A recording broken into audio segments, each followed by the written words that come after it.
Students from Frederick County Public Schools took center stage at this year's Shenandoah Apple Blossom Festival's Grand Feature Parade.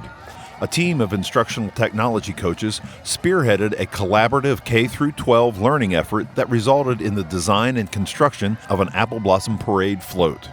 Millbrook High School instructional technology coach Jeff Holmes was part of the team who brought the idea forward. We had done some modeling projects with parade floats in the past, and we thought with the Apple Blossom Parade and the prestige and just the tradition within that as a community, that maybe we could do a K-12 collaboration where, the middle school students will model it, the elementary school students would vote on it, and then ultimately the high school students would construct it so that, we could present it in the parade. The students are going to learn everything from engineering to design, material processing, math, science. Admiral Richard E. Byrd Middle School Tech Ed teacher Dave Curry talks about getting his students involved and the skills that they used in this project. It sounded fun. It's something that the kids, I ran it past them, they thought it would be interesting to try. It was a small class. We only had, 10 or so students in that class. And so we ended up with 5 prototypes. So skills that the students would have learned through this project, they learned to use microcontrollers, they learned coding, they learned electronics, they had to work with engineering design and a lot of artistic pieces. I was very surprised and happy to see how into the project everybody got. They in the end enjoyed, I think, every part of it and really turned out some great projects. 8th grade student Braden Naylor talks about his contributions to the float design. I had many different ideas, but in the end I decided that I would choose for the flag to wave and the other thing for the apple to light up.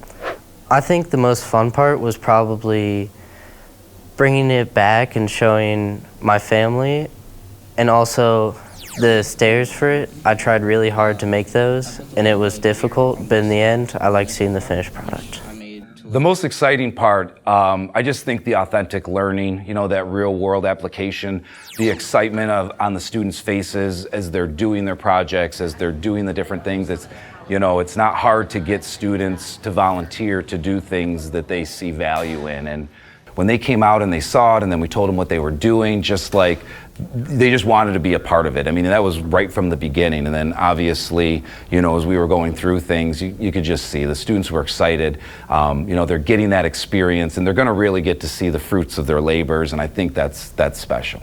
Sophomore Lucas Swear used his love of engineering to develop some of the technical aspects of the float. I designed the interior rig for the apple stem, and I'm currently working on the apple leaf, as well as I helped to put a lot of the larger pieces together. So I was helping with the trees and overall the larger aspect of the apple rig.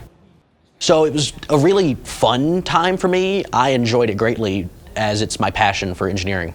12th grade floral design student Ava Funkhauser shares her contributions to the float and the benefits of this collaborative learning experience. I did a lot of using material called petal paper that we use to cover the float. It's like a really shiny tinfoil almost material, and I used a lot of that to staple it onto the whole thing, and I was just really excited.